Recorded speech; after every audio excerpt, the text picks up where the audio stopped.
Assalamualaikum warahmatullahi wabarakatuh.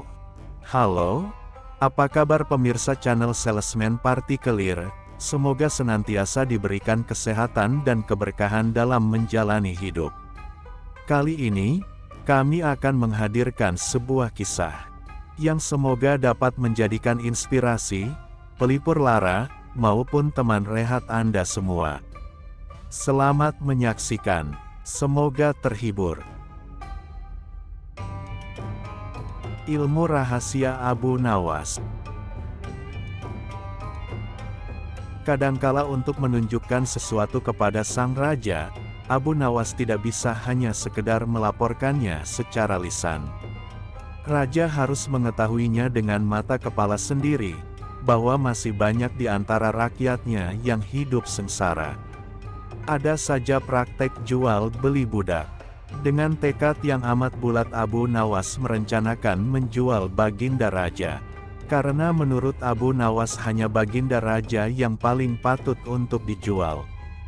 Bukankah selama ini Baginda Raja selalu mempermainkan dirinya dan menyengsarakan pikirannya? Maka sudah sepantasnya lah kalau sekarang giliran Abu Nawas mengerjai Baginda Raja. Abu Nawas menghadap dan berkata kepada Baginda Raja Harun al-Rasyid, "Ada sesuatu yang amat menarik yang akan hamba sampaikan hanya kepada Paduka yang mulia."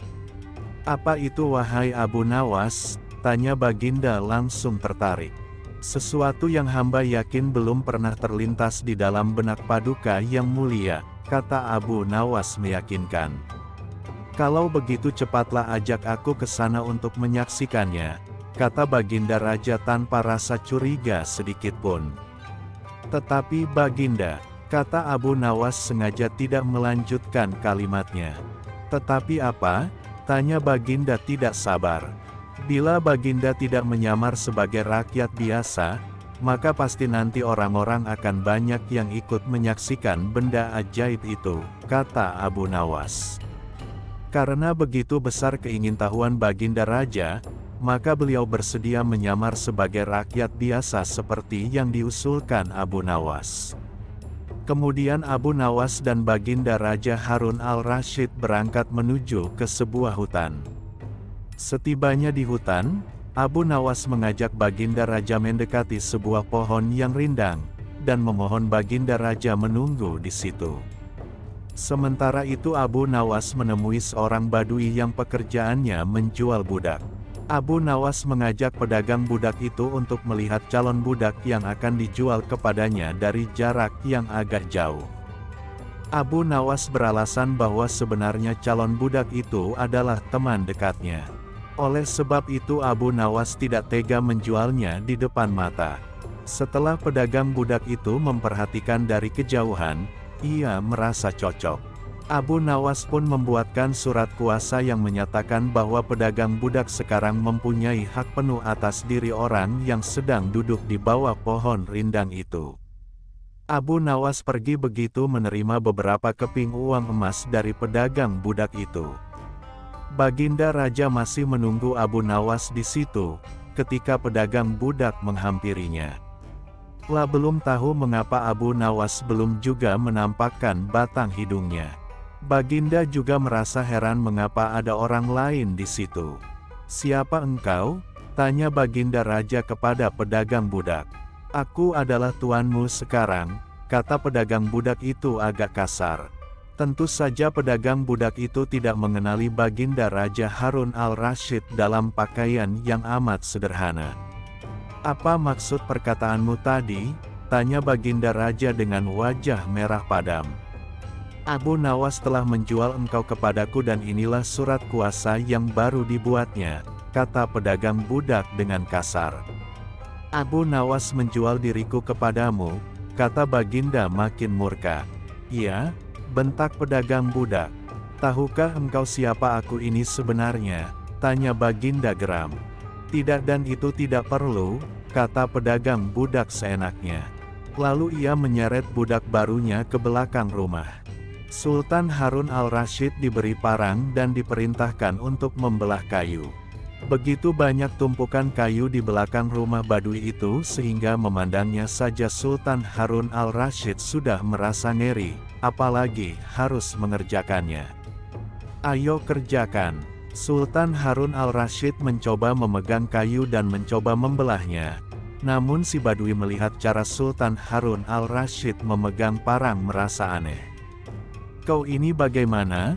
Bagian parang yang tumpul kau arahkan ke kayu, sungguh bodoh sekali.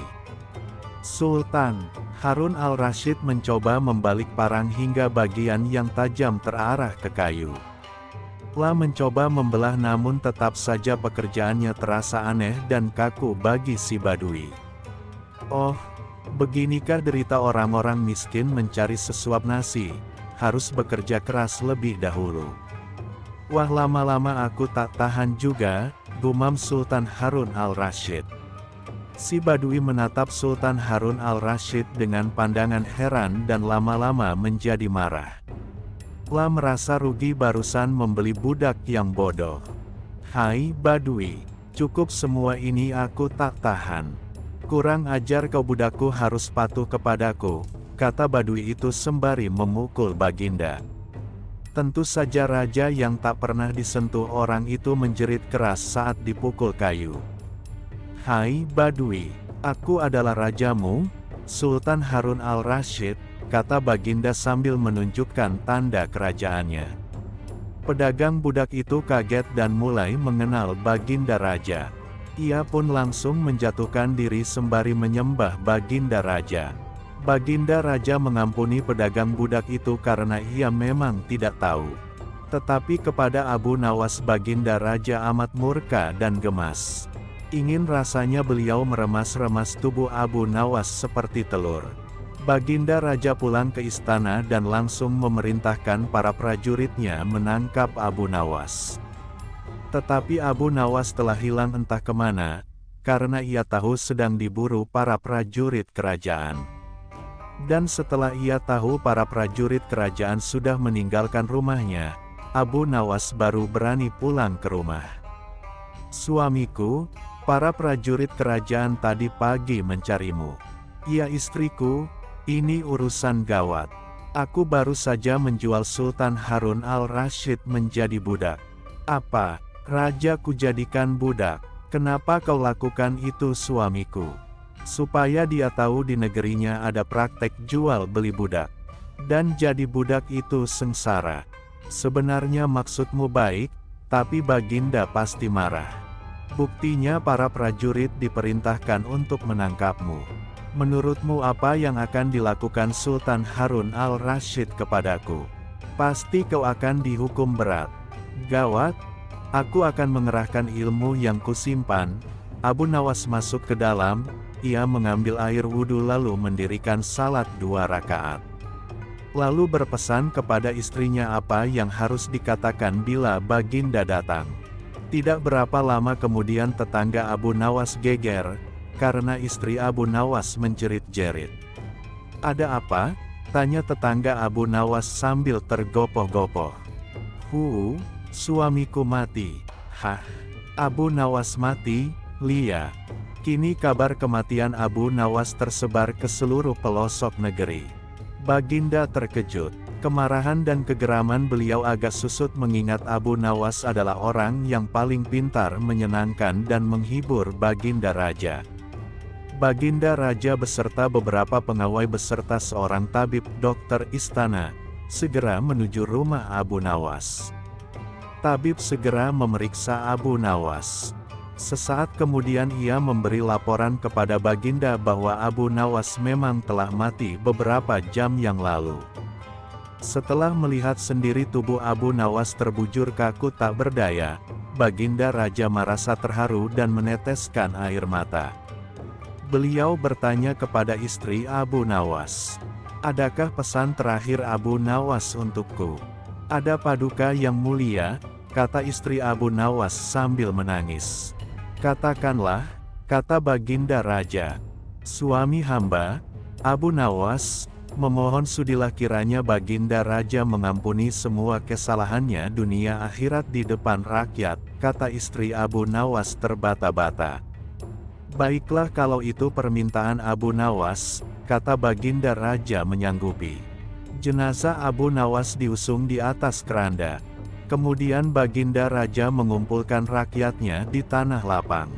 Beliau berkata, "Wahai rakyatku, dengarkanlah bahwa hari ini aku, Sultan Harun al-Rasyid telah memaafkan segala kesalahan Abu Nawas yang telah diperbuat terhadap diriku, dari dunia hingga akhirat.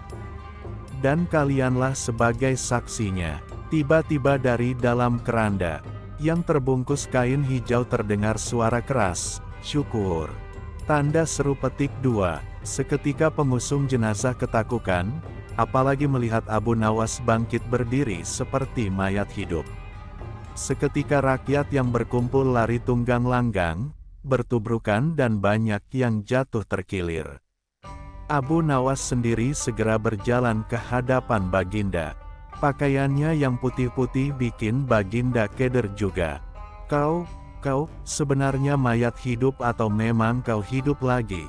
tanya Baginda dengan gemetar. "Hamba masih hidup tuanku. Hamba mengucapkan terima kasih yang tak terhingga atas pengampunan tuanku."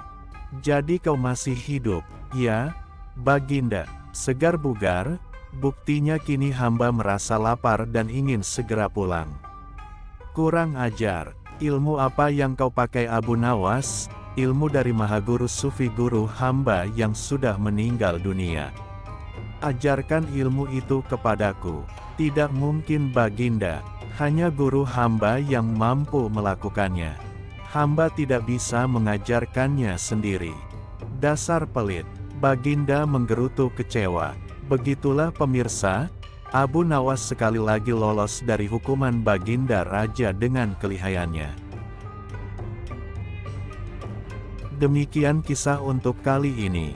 Apabila Anda menyukai konten seperti ini, silahkan like, komen dan subscribe. Jangan lupa share atau bagikan ke kolega Anda, supaya mereka juga dapat menikmati konten dari kami. Semoga dapat bertemu di lain kesempatan. Akhirul kalam, wassalamualaikum warahmatullahi wabarakatuh.